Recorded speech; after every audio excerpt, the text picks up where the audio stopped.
Hi అండి, ఈరోజు నేను పాలకూర పప్పు తయారు చేసి చూపిస్తానండి.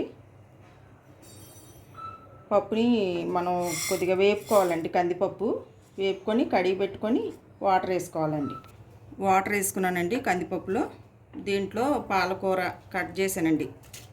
పాలకూర కట్ చేసి ఉప్పు నీళ్ళలో కడుక్కొని పెట్టుకున్నానండి. ఆనియన్స్, పచ్చిమిర్చి,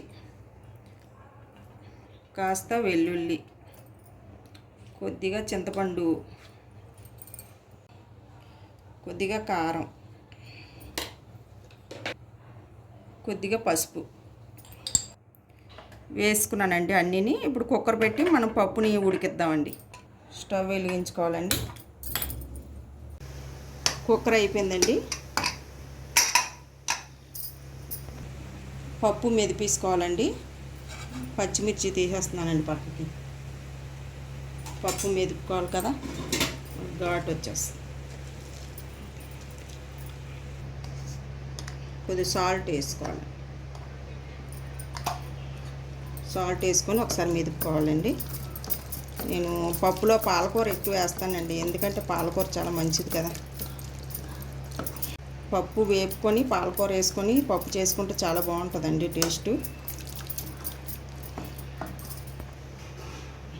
పచ్చిమిర్చి వేసుకోవాలండి. పప్పు మెదిపేయడం అయిపోయింది చూడండి. ఇప్పుడు పోపు పెట్టుకుందామండి. పప్పు ఆయిల్ వేసుకున్నానండి. ఆయిల్ హీట్ ఎక్కాక మనం పోపు వేసుకుందామండి.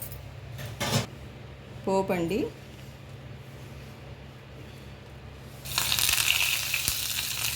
పోపు వేసుకుందాం. పోపు అయిపోయిందండి. మనం పప్పులో వేసుకుందామండి.